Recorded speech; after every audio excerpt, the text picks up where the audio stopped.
What's up, guys? Welcome back to my channel. My name is David Hanlon, aka the Laptop Legend, and today, day trading, I only made $1,000 bucks. And honestly, I should probably be happy with this because I think most people on this planet would be pretty happy to make $1,000 a day, but it is still a little frustrating because there were a lot of really good opportunities today that I was unable to capitalize on because I ran out of buying power very quickly, and all these short opportunities were either pretty lame or there were no shares to short on the stocks that I wanted to short. So pretty annoying, but you know, a day that I make $1,000 in is a good one. So I'm gonna count my blessings on this one, and I'm making this video today, pretty much as always, to tell you guys what stocks I'm gonna be looking into for tomorrow. If you saw my video yesterday, hopefully you guys made a bunch of money today, this morning on BPSR. It did exactly, and I mean exactly, what I called out in my video yesterday. And again, I'm not always right, guys. I can't see the future, but what I can do is look at the past,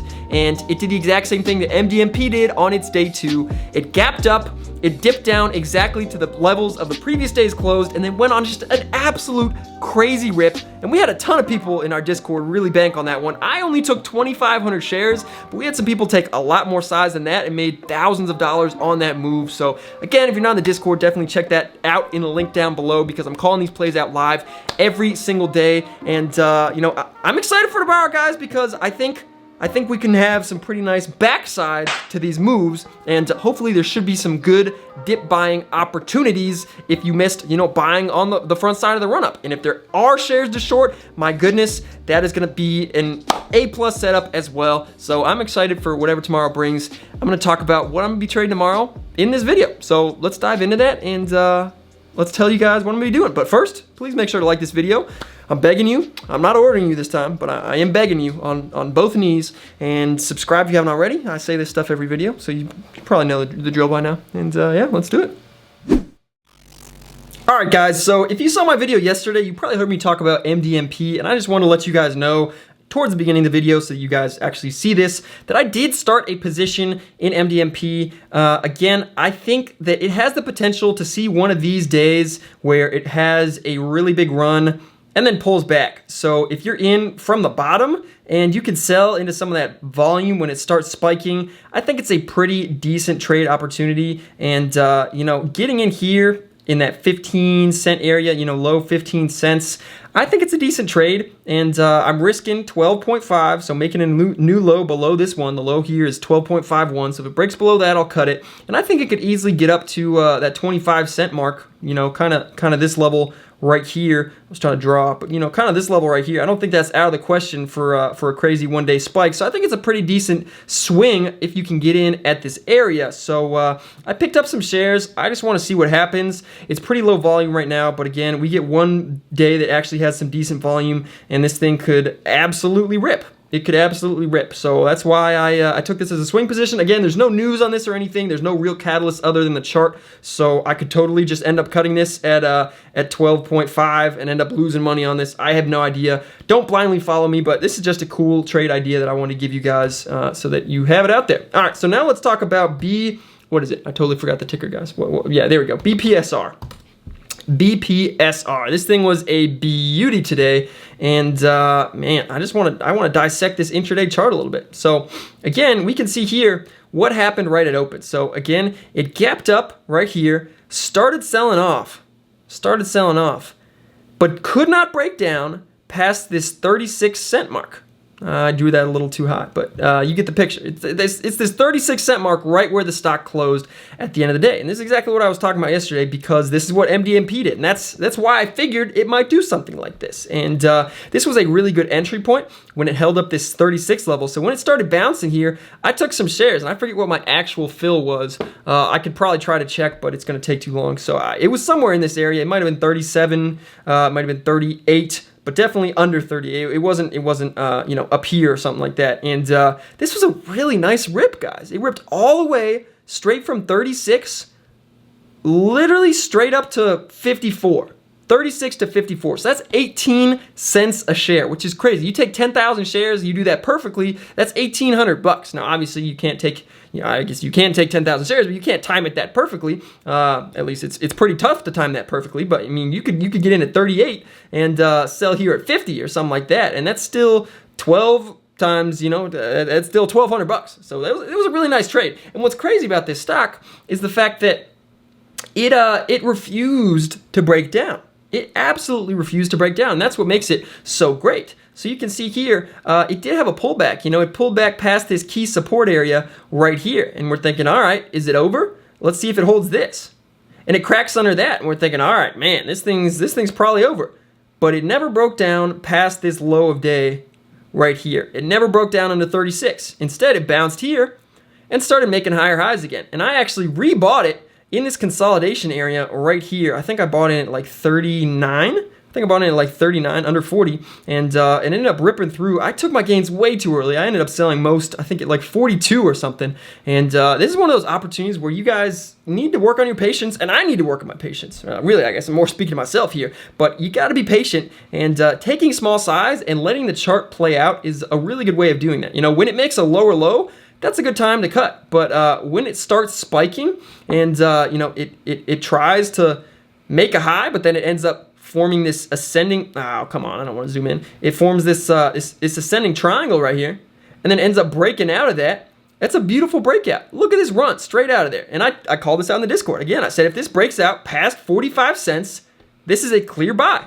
I just didn't have the buying power for it at this point anymore. But, I mean, literally, look at that, guys. Beautiful. And this is just simple technical analysis. I mean, this line, I could even extend it a little bit farther, man. I could extend this line a little bit. I mean, this line could go all the way down here.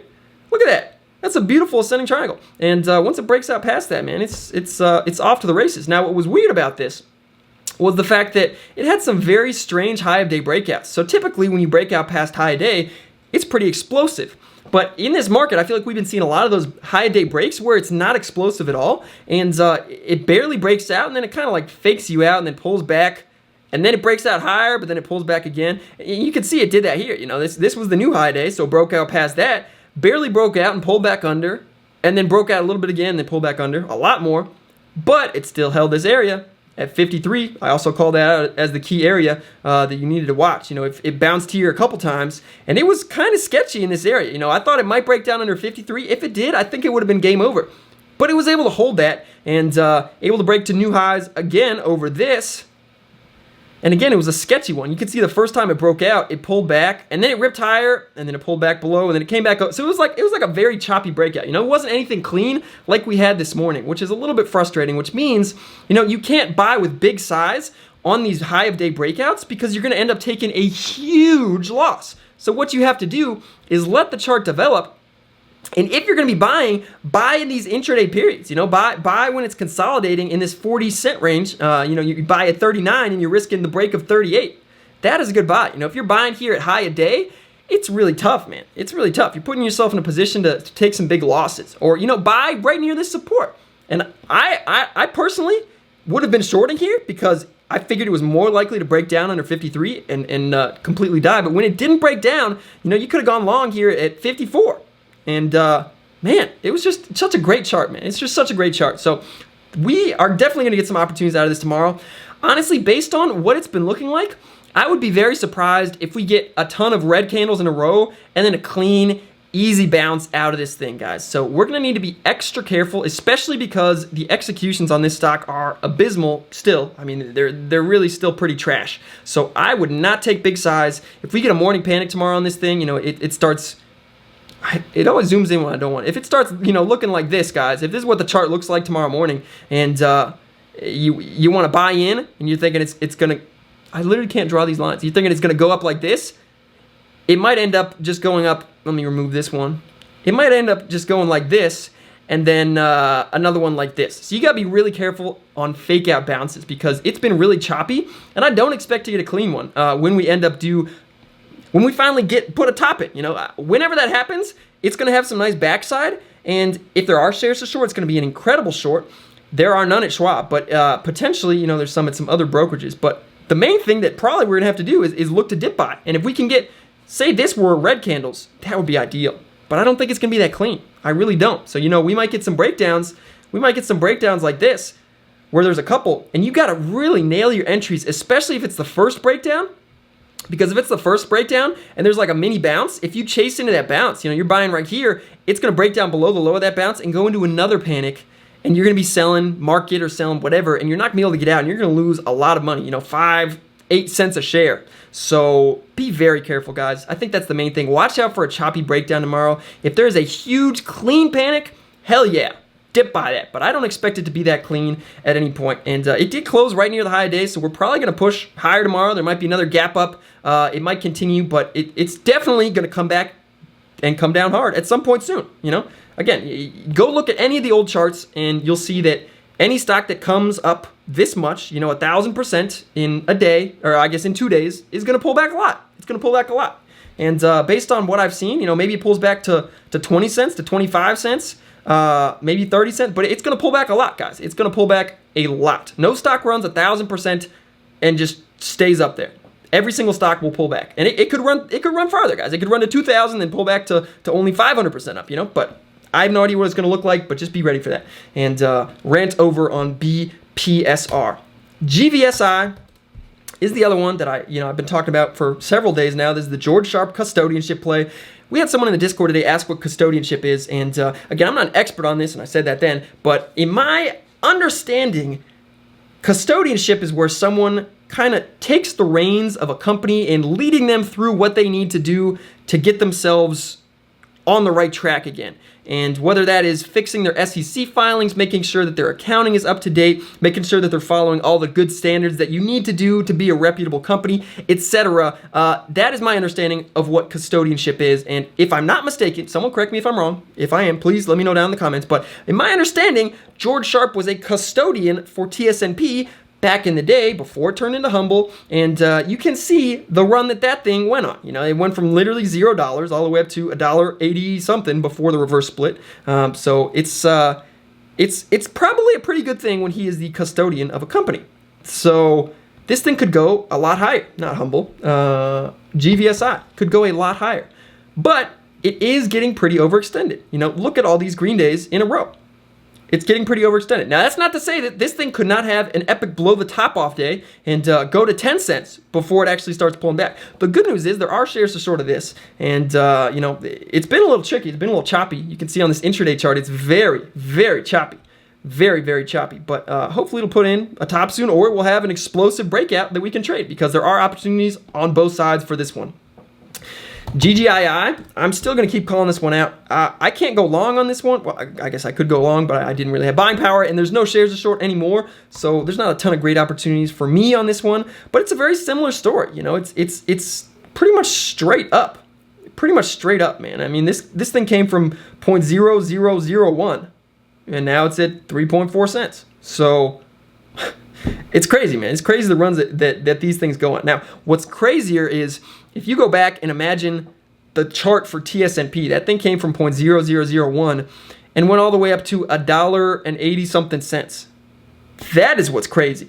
So if you think this chart is wild, coming from 0.0001 and going to 3 cents, TSNP had the craziest chart ever, man. It's still a legendary chart, and it's still beautiful. RGBP. This is one that, this is just an example of stocks that run a ridiculous amount, 4,000% in 3 days, and then pull back a ton, pull back 75%.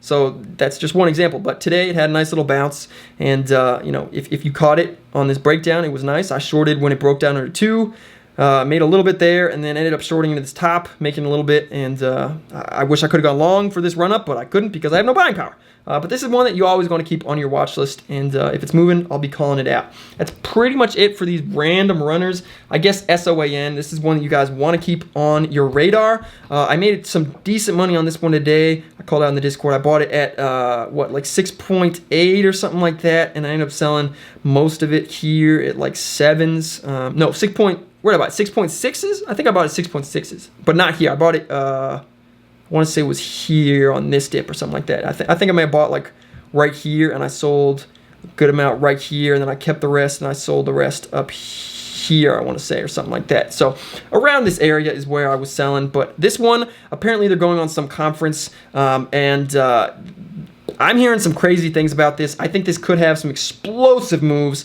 This thing could be like a 50-cent plus move. I'm not here to say that's for sure going to happen, but if you are willing to, see where this thing goes, maybe park some money in there, and if not, be ready to day trade it because I think we got some big moves coming. I don't like buying stocks that go from, I don't know, sub penny to 7 cents and park my money there because I know this thing could lose 50% of its value in a day. So I don't want to buy and hold at this price, but I think it could go a lot farther. So I hope to profit on those moves when they come. And ENMI, this is the last one that I want to call out that I've been seeing a lot of talk about. I don't know what this stock is. I don't know what it does, but it has some nice price movements, and it's one you want to keep on your radar. That's pretty much all I'm going to say about it. You can do your own research on it, but just wanted to call it out. Let's see. Humble. You know, it's always doing a little nonsense. It wasn't doing too much today. You know, it had a nice dip at open, and then a nice bounce, and then a nice dip, and then it just literally went sideways all day long. So nice flipping opportunity, but there were no shares to short on Schwab. That's what it is. I totally forgot. All right. Let's see, guys. Let's see. So KNOS. I want to talk about this. And Rohan, if you're watching this, this is where you come in. So KNOS is a really good example of why you don't want to chase. And you can see there's a big spike in volume here, and this happened when they did this press release. You can see 1422, that's when the big spike in volume came in. I called this news out in the Discord when it came out directly, and you know, I called it out. You probably could have gotten in, you know, I think someone got in from the Discord at 765. I think that was the best entry that I heard. So I mean, literally right at the bottom there, and this thing spiked up, and then it pulled back a little bit, and then it spiked up all the way to 9 cents. And you could have made some nice quick profits. I forget what it was. I mean, maybe I'll check this percentage thing real quick, see what it was here. I don't know what. All right, that didn't really work. I was trying to see what percentage it is. I think it was up over 10% on the day on that little spike there, and it was pretty nice. You know, this is one of those breaking news plays where if you can get a great entry as soon as the news comes out and sell into the spike, you're going to make some quick profits. But if you chase, you are going to get horribly burned. And we had someone, I'm not going to name any names because I may have already done that, but don't buy at the top on these guys. If you see a stock that is like this and it spikes up and you miss the entry, you don't get in. You see it's already spiked to cent a share from where you bought, from where the news came out. Don't buy in. Or if you buy in, wait for the chart to develop a little bit more. Wait for a base to be put in. Because stocks like this, especially ones with this type of history, look at all the wicks on this thing, man. I think every single one of these is ones where there's been a press release and it spikes all the way up and comes all the way back down. All the way up, all the way back down. So this is one of those stocks where like every single time they have a PR, it'll come up, spike the stock price for like 1 minute, and then it'll just absolutely dump. So you cannot be buying on the top on those plays, and you need to be disciplined about A, the size you're taking, and B, your entries. It stinks to miss a breaking news play like this because you could easily make $500 in 30 seconds. But if you miss it, you cannot chase because then you could lose $700 in 3 minutes. Not to name any names or give any examples. So you guys you really got to be careful. You know, you really got to be careful. That's all I want to say on that one. Anything else? Anything else in terms of OTCs? All right, I think that's pretty much it for OTCs, guys. That's pretty much it for OTCs. There's probably a few other ones that I'm forgetting. If there are, feel free to drop them in the comments down below. But now I want to talk about PIXY because this was a Nasdaq that was making some nice moves today. You know, this was a Nasdaq that was the biggest gainer on the day that I see, and it was only up 33%, which is pretty lame. Again, we had multiple 1,000% gainers a day back in, you know, December and January and February. It was pretty wild, man. Like multiple 1,000% gainers a day most of the time. So it's pretty crazy to not even see 100% gainer most of the days. That's how you know it's a hot market. But this, you know, this was the play of the day. This was the play of the day. BTX, this turned out to be a really great short, and you know, this is one that I called out in the video yesterday that it would probably be a good all-day fade or short. And I know some people who made $100,000 shorting this stock. Now, I did not short it at all because I did not have shares to short. But this is just one of those plays, guys, where once it gets insane and then gets even more insane than you thought was possible, and then even gets more insane, that's when it's probably a good idea to start shorting. So, you know, this stock was squeezing super hard, and you're like, all right, this has got to be the end. And then you're thinking, all right, this has got to be the top. And then you're thinking, this has got to be the top. And it keeps going more. And then it literally goes straight up. then it forms a backside. That's probably going to be the end of the move. And the first red day after that, you know, it's typically a pretty easy short. It's typically a pretty easy short. And again, you know, some people banked hard on this one. So that's one of those skills that I really want to develop, being able to short the backside of these moves. And that's what I'm going to make a Cobra account for, because they can get you the locates on these types of low float stocks. Whereas most of your typical brokers that you guys are probably using can't get you the locates. So really stinks on that end. That's pretty much it, man. That's all I'm seeing. I mean, JAKK was moving a little bit in terms of Nasdaqs. Pretty ugly, pretty choppy. TCAT was moving a little bit, I guess, towards the end of the day. I didn't trade this one. OCUL a little bit, and GRTX, but not really doing much. So I mean, not too much in the Nasdaq world, guys. I would say there's more in OTC land because of BPSR. I mean, this chart is just absolutely insane, and I got 50 million lines here now. But man, I don't know how to remove all these drawings, but there we go. But I mean, it's gonna be an interesting day tomorrow, guys. So be prepared. Be prepared for a choppy breakdown. You know, even if it gaps up and spikes into open, it could still go red on the day, and you know, end the day at 35 cents, 40, maybe 30. I have no idea. Maybe 40 cents, 45. I have no idea. But be prepared for that, guys. Gonna be the opportunity of the day for sure. And yeah, that's it. So I'll see you guys in the next one. I'm gonna have dinner with my grandparents, and yeah, hopefully you enjoyed. I'll see you in the next one. Until then, let's grow better together. Preguntar, bebé, dime por qué te mientes. No puedes esconder todo lo que tú por mí sientes.